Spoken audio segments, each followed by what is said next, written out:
I'm Bianca, 28, and I should have seen the red flags when my fiancé's father looked at me like I was something stuck to his shoe. It happened at our engagement dinner. David had just proposed with his grandmother's ring, and his father Richard barely glanced up from cutting his steak. "So you're the one," he said, not bothering to make it sound like a compliment. David squeezed my hand under the table, whispering that his dad needed time to warm up to people. 3 months later, I was still waiting for that warmth, but now I know why it never came, and what they had planned for me all along. Where are you watching from today? Drop your location in the comments below and hit that like and subscribe button if you've ever felt judged before you even opened your mouth. You'll definitely want to stick around for what happened next. My father, Robert Harrison, built Harrison Industries from a small construction company into one of the largest commercial developers on the East Coast. Growing up, I watched him work 18-hour days, missing school plays and birthdays, all to create something lasting. By the time I graduated college, his empire was worth over $200 million. I could have coasted on Daddy's money. Lord knows enough people expected me to. Instead, I earned my MBA, worked at competing firms to learn the business from the ground up, and only joined Harrison Industries when I'd proven myself elsewhere. Dad respected that. He'd always taught me that respect was earned, not inherited. David Williams seemed to understand that when we first met at a charity auction. He was a marketing director at a mid-sized advertising firm, charming and ambitious. We bonded over our shared work ethic and love of old movies. He treated me like Bianca the person, not Bianca the heiress. At least I thought he did. The first time I met his family, his mother, Patricia, gushed over my vintage Chanel bag, asking where I'd gotten it. When I mentioned it was my grandmother's, she seemed impressed. Richard, however, had studied me with calculating eyes, asking pointed questions about my real job versus my family connections. "Dad's just protective," David explained later. "He built his business from nothing. He doesn't trust people who had it easy." I bit back the urge to point out that my father had also built everything from nothing, and that I'd worked plenty hard myself. Instead, I smiled and said I understood. That was my first mistake. The Williams family owned a small but struggling marketing consultancy. What I didn't know then was just how desperate they were. 3 generations of work had created a comfortable facade, but underneath they were barely keeping the lights on. They needed me more than I needed them, a fact that would become crystal clear later. "New money," Patricia had whispered to her sister at David's birthday party. "You know how they are. All flash, no substance." I'd been in the kitchen getting more ice when I overheard. Through the doorway, I could see Richard nodding along. David could do better. Someone with real class, not just cash. The irony wasn't lost on me. My grandmother had been old Connecticut money before she married my grandfather, a first-generation Italian immigrant who'd worked construction. I had both pedigrees, but apparently neither impressed them. What I didn't realize then was that their criticism came from fear. They were terrified I'd see through their act and walk away before they could secure their financial future through me. David found me standing there with a bag of ice in my hands, my face carefully neutral. "Everything okay, babe?" "Perfect," I replied, though something cold had settled in my chest. "Just getting refreshments for your lovely family." He didn't catch the edge in my voice. Or maybe he chose to ignore it, something he'd get very good at. The next few months brought subtle digs. Richard would ask David about his career plans right in front of me, as if I might be holding him back. Patricia would make comments about how some people never had to worry about money, so they couldn't understand real struggles. I started bringing homemade cookies to family dinners, hoping to show I wasn't some spoiled princess. Patricia praised them, then asked if the help had taught me to bake. When I explained I'd learned from my Italian great-grandmother, she seemed genuinely surprised that I had actually spent time in a kitchen. David assured me they were warming up to me. I wasn't so sure, but I loved him, or thought I did. Looking back, I think I was in love with the idea of him, the man who seemed to value me for me. The real test came when my father mentioned he was looking for a marketing firm to handle a new commercial development project. It was a $1 million contract, the kind that could transform a small agency like Williams and Associates. "You should suggest David's family," Dad said over dinner. "If they're as good as you say, it could be mutually beneficial." I hesitated. Something about mixing business with these particular in-laws felt dangerous. But David was excited when I mentioned it, and his gratitude felt good after months of his family's coldness. "This could be huge for us," he said, pulling me into a hug. "Thank you for believing in us." I wanted to believe in us too. What I didn't know was that David was already calculating how to cut me out of the credit once he got what he needed. The business proposal meeting was scheduled for a Tuesday in November. My father had agreed to meet with Richard and David at our offices downtown. a courtesy he rarely extended to smaller firms. I'd arranged everything perfectly, wanting David's family to see that Harrisons took them seriously. The morning of the meeting, Patricia called. "Bianca, dear, I hope you won't be attending today's meeting. Business is so much better handled man to man, don't you think?" I paused, phone pressed to my ear. "I beg your pardon?" "Well, you understand. Richard and David need to establish their own relationship with your father. Having you there might complicate things, make it seem less professional." The audacity took my breath away. I was Harrison Industries' VP of Development. This was literally my department. But before I could respond, she'd already hung up. I called David immediately. "Did you know your mother just asked me not to attend my own meeting?" "She what?"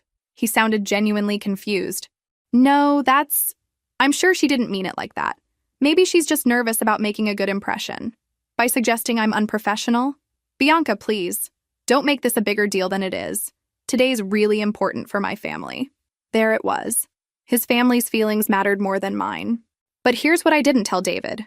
I went to that meeting anyway. I sat in the conference room next door and listened through the thin walls, taking notes on everything they discussed. Smart move, because that's when I heard Richard's real pitch. "We know this opportunity came through Bianca," he told my father. "But we want you to know we'll deliver results based purely on merit. We're not looking for handouts or special treatment because of family connections."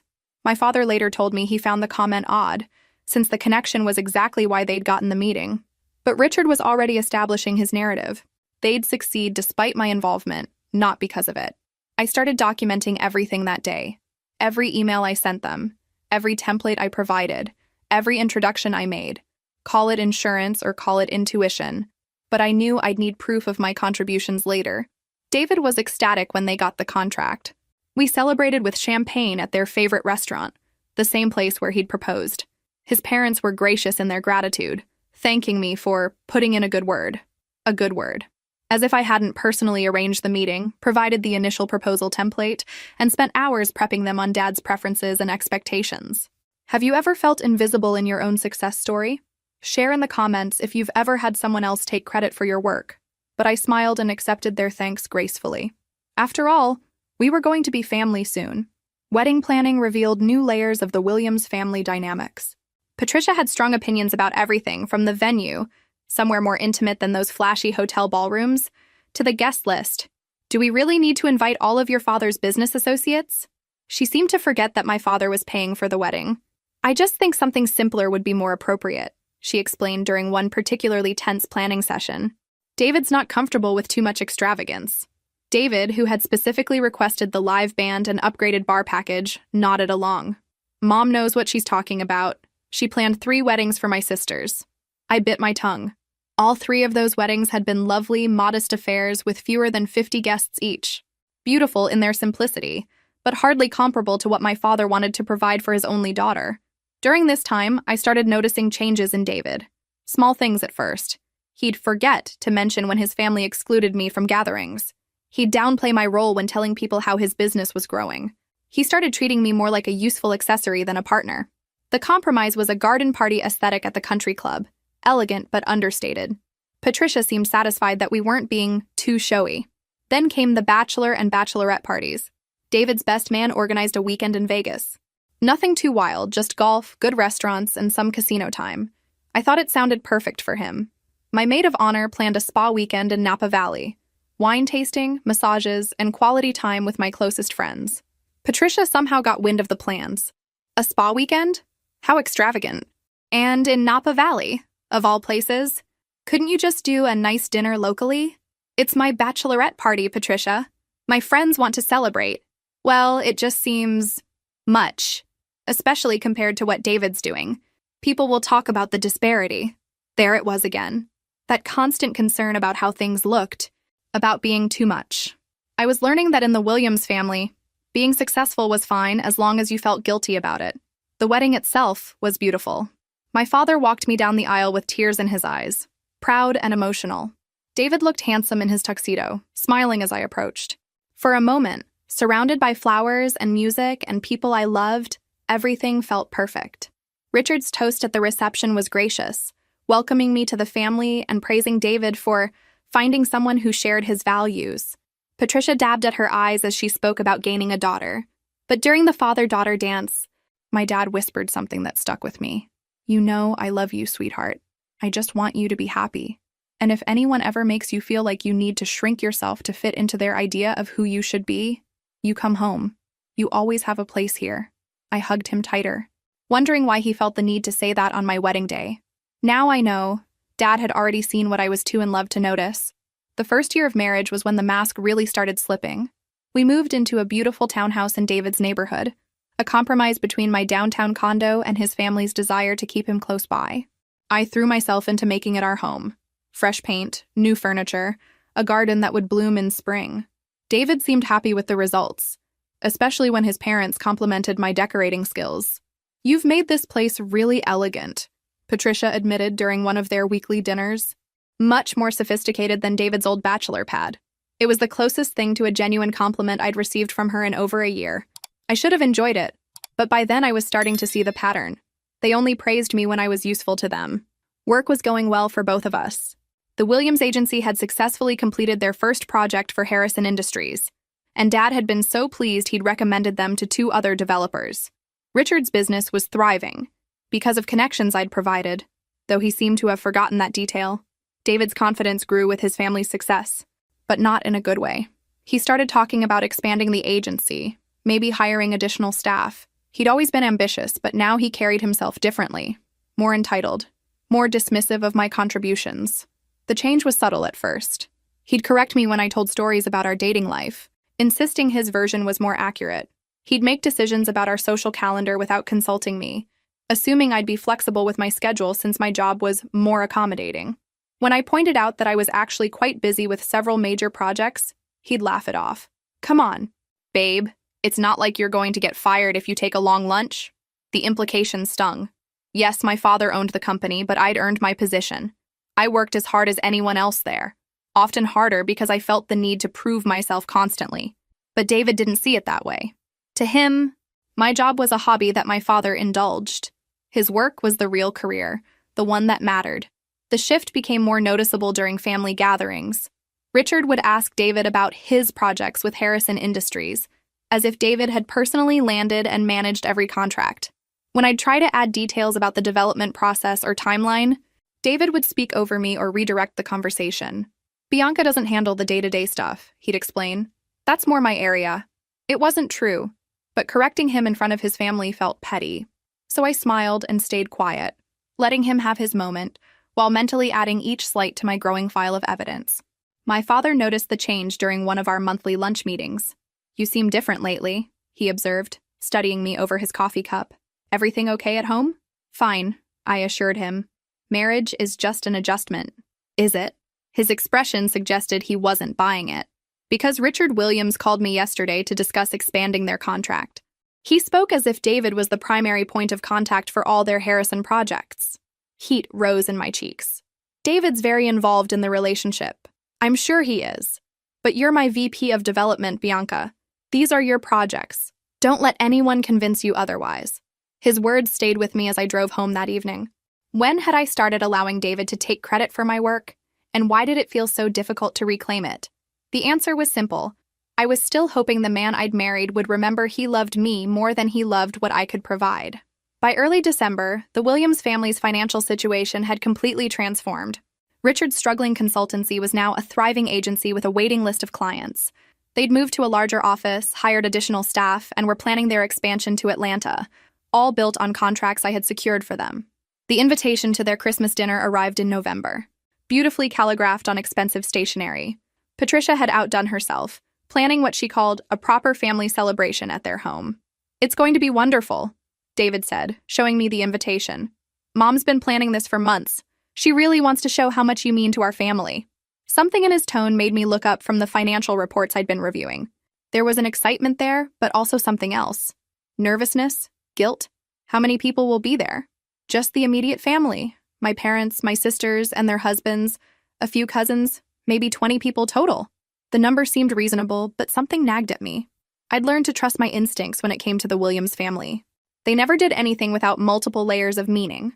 "This is quite fancy for a family dinner," I observed, studying the invitation. "Mom just wants everything to be perfect. She's really grateful for how much the business has grown this year." Grown. Not how much you've helped us grow, or thanks to your connections. Just grown. As if it had happened naturally. December flew by with work deadlines and holiday preparations. Dad's company was closing 3 major deals before year-end, which meant long days and plenty of stress. The Williams agency was also busy, riding the wave of success from their Harrison contracts, and several new clients I'd quietly referred to them. 2 weeks before Christmas, I made an interesting discovery. My assistant mentioned that Richard Williams had been calling other Harrison Industries executives, introducing himself as their strategic marketing partner, and downplaying my role in their relationship. That's when I knew something big was coming. They weren't just taking credit for my work, they were actively trying to erase me from the business relationships I'd created. The week before Christmas, David seemed unusually attentive. He brought me coffee in the mornings, suggested we watch my favorite movies, even offered to help with my Christmas shopping. "You've been working so hard lately," he said, massaging my shoulders as I reviewed contracts at our kitchen table. "You deserve to be spoiled a little." It felt good to have his attention again, but there was something performative about it, like he was following a script. "Tomorrow's going to be perfect," he kept saying about the dinner. Mom's really outdone herself this time. I went to bed feeling uneasy about the evening, but looking forward to finally feeling like part of his family. I had no idea they were planning to cut me out of it forever. Christmas Eve morning, I had an early meeting with my father to finalize some year-end contracts. As I was leaving his office, he stopped me. "Sweetheart, there's something I need to tell you. Richard Williams has been reaching out to our other executives, suggesting that future contracts go directly through him instead of your department." My blood turned cold. "What did you tell them?" "I told them that all Harrison business goes through my VP of development. You. But Bianca, be careful. I don't like what I'm seeing from that family." "What do you mean?" Dad studied my face for a moment.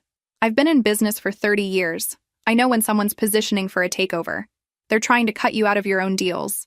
I spent the day thinking about his words while I finished up work. By the time I got home to get ready for dinner, I'd made a decision. Whatever the Williams family had planned tonight, I was going to be ready for it. I chose a burgundy silk dress that I'd worn to company galas, paired with pearl earrings my grandmother had left me. Elegant, but not ostentatious. Perfect for a family dinner. Or a declaration of war. David had already gone to help his mother with preparations, kissing me goodbye with that same strange excitement from the night before. "Wear something nice," he'd said. Mom specifically mentioned she hoped everyone would dress up. When I arrived at the Williams house, it was clear this wasn't the intimate family dinner David had described. Cars lined the street, and through the windows I could see at least 30 people moving around inside.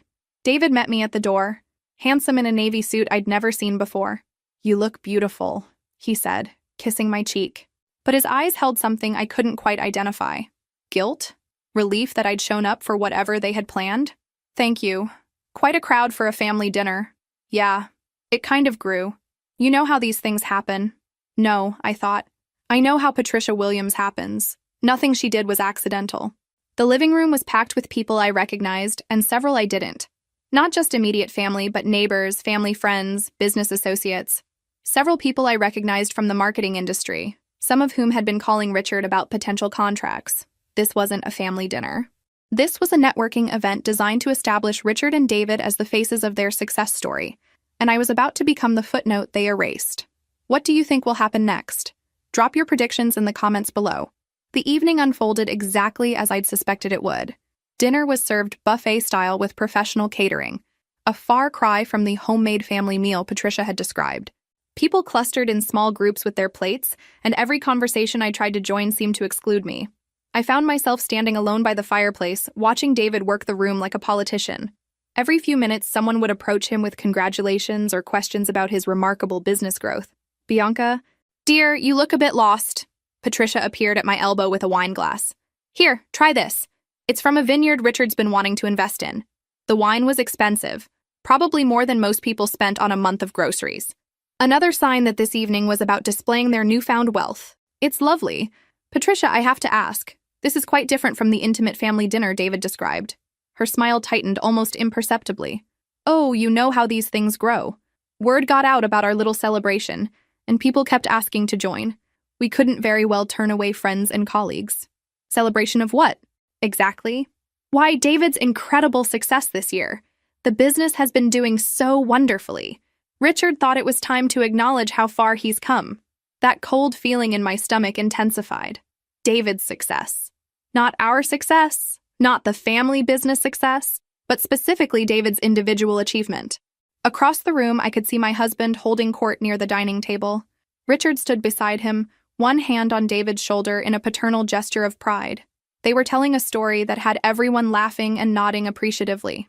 I moved closer to hear, and that's when I got my first real taste of what they'd planned. Took real vision to see the potential, Richard was saying. David spotted an opportunity with Harrison Industries and pursued it relentlessly. That's the mark of a true entrepreneur, seeing possibilities others miss. Dad, come on, David protested modestly, but his pleased expression betrayed how much he was enjoying the attention. It was just good timing and smart networking. Nonsense. You earned every single contract through pure merit. No shortcuts, no favors, just talent and determination. The lies hit me like physical blows. I stood there listening to them completely rewrite history, erasing my contributions from the story of their success. A woman I didn't recognize approached me. You must be so proud of your husband. David was just telling us how he built this business from nothing. It's inspiring to see someone work so hard and achieve their dreams. I managed a tight smile. He certainly has worked hard. And you've been so supportive. Oh, I'm sure. It must be wonderful having a husband who's really making something of himself. The comment was meant as a compliment, but it revealed how thoroughly they'd established their narrative. I was the supportive wife, cheering from the sidelines while my brilliant husband built his empire.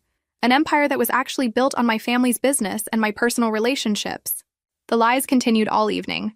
Story after story about David's business acumen, his natural leadership abilities, his bright future. I smiled and nodded, playing the role of the proud wife while documenting every fabrication in my memory. Around 8 o'clock, Richard called for everyone's attention. He stood by the fireplace, raising his wine glass with theatrical flair. Friends, family, thank you all for being here tonight. As most of you know, this year has been transformational for Williams & Associates. We've grown from a small local firm to a company with major contracts and unlimited potential. Applause filled the room. David beamed beside his father, accepting congratulations from nearby guests. I remained perfectly still, my wine glass untouched in my hands. This success didn't happen by accident, Richard continued. It happened because my son had the vision to see opportunities others missed and the courage to pursue them. David, your mother and I couldn't be prouder. More applause. David hugged his parents while Patricia dabbed at her eyes with obvious emotion. Now, as we look toward the new year, we're excited to announce that Williams & Associates is expanding. We've secured additional contracts with several major developers, and we're opening a second office in Atlanta. The room erupted in cheers and congratulations. David shook hands and accepted backslaps, the conquering hero of his own success story. I felt like I was watching a play about someone else's life. Everything they were celebrating, every opportunity they were describing, had come through my family's business connections. Contracts I had negotiated, relationships I had facilitated, and I had become completely invisible in the story of my own contributions. Bianca, you must be so proud, someone said beside me. I turned to find Mrs. Henderson, a family friend who'd known David since childhood. Of course, I managed. David works very hard. It's wonderful that he found someone who understands his ambition. So many young wives want their husbands to prioritize family time over building something lasting. You clearly support his dreams. The assumption stung, as if I were some kind of obstacle that David had successfully overcome, rather than the person who'd made his success possible. I excused myself and stepped onto the back patio, needing air and space to think. Through the glass doors, I could see David still surrounded by well-wishers, still basking in praise for achievements that weren't entirely his own. My phone buzzed with a text from my father. Hope you're having a wonderful evening, sweetheart. Remember what I told you this morning. His warning about them cutting me out suddenly felt prophetic. This entire evening was designed to establish David as the architect of his own success, with me relegated to the role of grateful beneficiary of his achievements. But they'd made one crucial mistake. They'd gotten so caught up in their own performance that they'd forgotten I wasn't actually helpless. I was Robert Harrison's daughter, and I'd learned a few things about business strategy over the years. Time to remind them of that fact. I was still outside when David found me 20 minutes later. His face was flushed with wine and excitement, his eyes bright with the satisfaction of being the center of attention. There you are. I've been looking everywhere for you. Mom wants to make a toast to thank you for all your support this year. Support. I turned the word over slowly. Is that what we're calling it? His expression shifted slightly. What do you mean? I mean the contracts you're celebrating tonight. The ones that supposedly demonstrate your remarkable business vision. Tell me, David, do you actually believe you earned those on your own merit? The question hit him like cold water. His celebratory mood faltered, and I saw him calculating his response. Of course I worked for them. We both did. Both of us? I raised an eyebrow. Because from where I've been standing all evening, it sounds like you did everything single-handedly. Amazing vision, pure talent, no shortcuts or favors. He glanced toward the house where his celebration was waiting. Bianca, why are you doing this? Tonight's supposed to be special. Special for whom? You and your family have spent the entire evening erasing me from the story of your success. Success that wouldn't exist without me. That's not true. Isn't it? Let's review, shall we? I began counting on my fingers. I arranged your first meeting with my father. I provided the proposal template you used. I coached you through his preferences and expectations. I introduced you to 3 other developers who became clients, and I've been quietly referring business to you for months. His face had gone pale. I never asked you to do any of that. No, you just took credit for it. There's a difference. Look, maybe Dad got carried away with the praise tonight, but that doesn't mean... It means exactly what I think it means. You've been systematically taking credit for my work while positioning yourself as the real talent in this relationship. David ran his hands through his hair, his carefully styled appearance beginning to crack. So what do you want me to do? Go in there and tell everyone I'm a fraud? I want you to tell the truth. About how you got those contracts. About who made the introductions. About where your opportunities actually came from. I can't do that. The words hung between us like a confession. Not, I won't, or that's not necessary, but I can't. As if acknowledging my contributions would somehow destroy him. In that moment, I finally understood what I'd married. Not a man who loved me, but one who'd seen me as a stepping stone to the success he felt he deserved. The Williams family hadn't just been using me. They'd been planning to discard me once they no longer needed my connections. Then we have a problem, I said quietly. Before he could respond, Richard's voice called from the house. David, Bianca, come back inside. We're ready for Patricia's toast. We stared at each other, the weight of unspoken ultimatums filling the space between us. They're waiting, he said finally. Yes, I agreed, straightening my shoulders. They are. We returned to the party, but everything had changed for me. I saw the room clearly now. The expensive catering, the business associates, the carefully orchestrated celebration. This wasn't just about taking credit for past success. This was about establishing David as the independent architect of future opportunities, cutting me out of the relationships I'd built. Patricia approached with a fresh glass of wine, her smile bright and theatrical. There you are. We were starting to worry. David, your colleague from the Morrison account was asking about your expansion plans. Such exciting developments. Thanks, Mom. I'm really proud of what we've built. What we've built. The pronoun choice felt deliberate and completely false. Bianca, dear, Patricia continued, I hope you know how grateful we all are. David is so lucky to have such a supportive wife. The statement was perfectly crafted to elicit the response she wanted. A gracious acknowledgement of David's success. A humble acceptance of my supporting role. A public validation of their narrative. Instead, I smiled and said, I've certainly contributed more than most people realize. Patricia's expression flickered almost imperceptibly. Of course, dear. A good marriage is all about teamwork. Richard joined us, clearly in high spirits. Bianca, I was just telling the Hendersons about David's remarkable year. 23 successful projects, including that major Harrison Industries contract. Pure talent and determination. He was looking directly at me as he spoke, and I realized this wasn't accidental. They wanted me to hear the lies. They wanted me to know they were erasing me from the story. 23 projects, I repeated slowly. That's impressive, Richard. Tell me, how many of those clients did David actually bring to the firm himself? The question caught him off guard. Well, networking is a crucial business skill. I'm not asking about networking. I'm asking about origination. How many clients has David personally developed, without any assistance or introductions from others? Richard's smile became strained. Business is about leveraging relationships, Bianca. That's how successful people operate. Absolutely. So you're acknowledging that David's success has been built on leveraging other people's relationships? The conversation around us had gone quiet. People were starting to listen, sensing tension beneath our polite words. David stepped closer, his voice low and urgent. Bianca, what are you doing? I'm asking clarifying questions about your remarkable achievements, darling. After all, accuracy is important when we're celebrating success, don't you think? Patricia tried to intervene. Why don't we move to the living room? I have a lovely photo slideshow of David's professional highlights. But Richard wasn't done.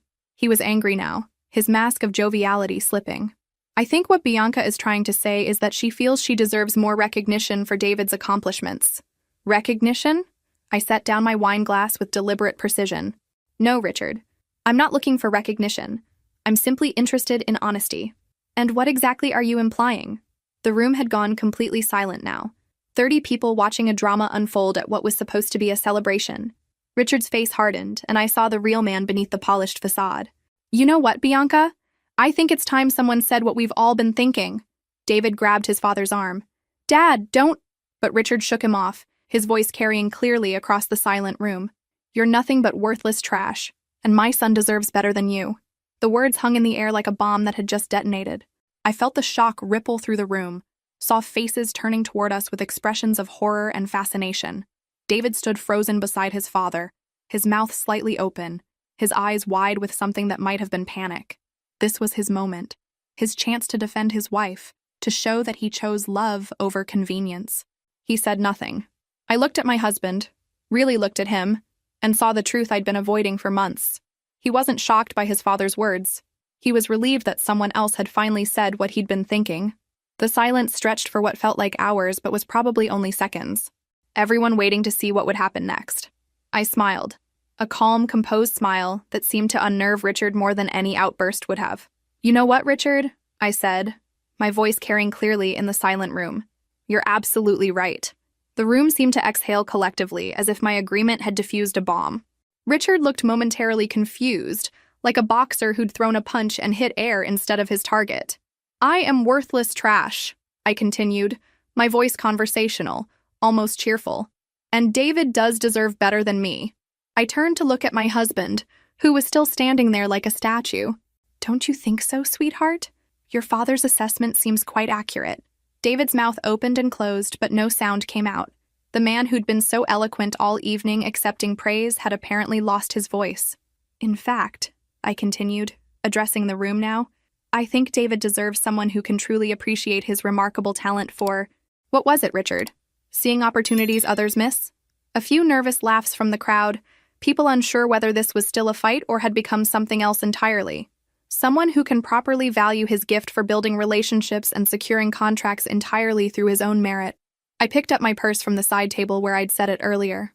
Someone who won't hold him back from the success he so clearly deserves. Patricia stepped forward, her face a mask of false concern. Bianca, dear, you're being dramatic. Richard didn't mean... Oh, but he did mean it, I interrupted gently. And he's absolutely right.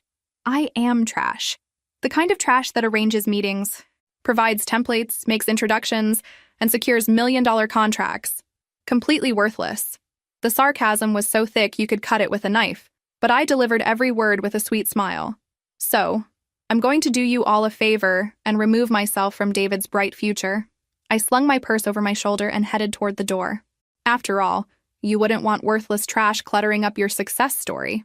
Richard's face had gone from smug to alarmed. Now wait just a minute. No need to see me out, I called over my shoulder. I know the way. I walked through that room of 30 stunned people with my head high and my dignity intact. As I reached the front door, I heard David finally find his voice. Bianca, wait.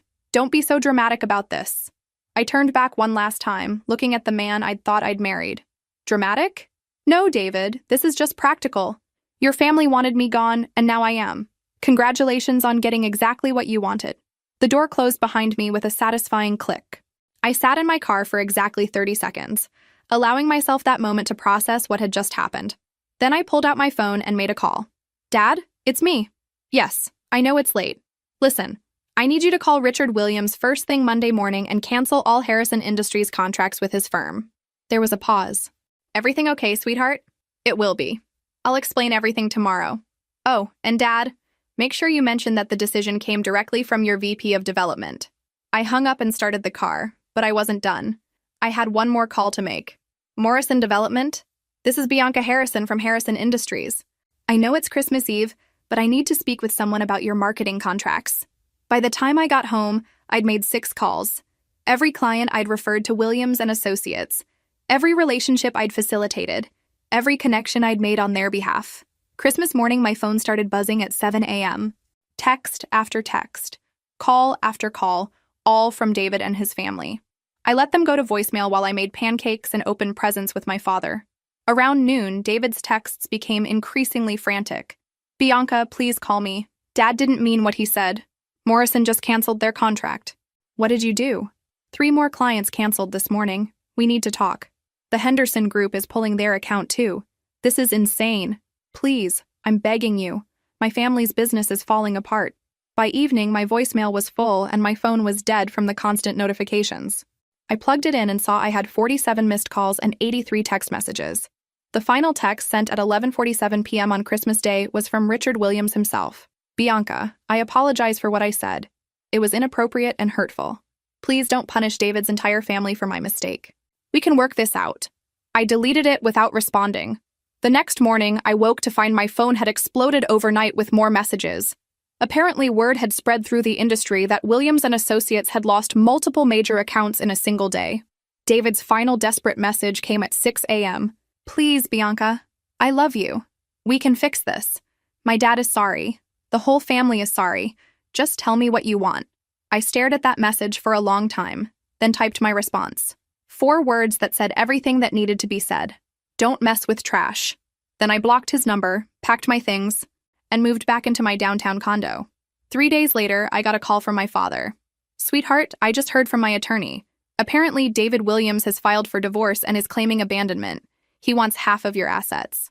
I laughed. Actually laughed. Let him try. I documented everything. "Dad, every contract I arranged, every client I referred, every template I provided. I have emails, phone records, and witness statements proving my contributions to his business. And thanks to the prenup you insisted we sign, he's entitled to exactly nothing from my personal assets. But more importantly, his family just lost 7-figure annual contracts because they forgot who actually earned them." My father was quiet for a moment. Then, "I'm proud of you, Bianca. It took courage to walk away." "I didn't walk away, Dad. I stopped carrying people who thought I was too worthless to deserve credit for my own work."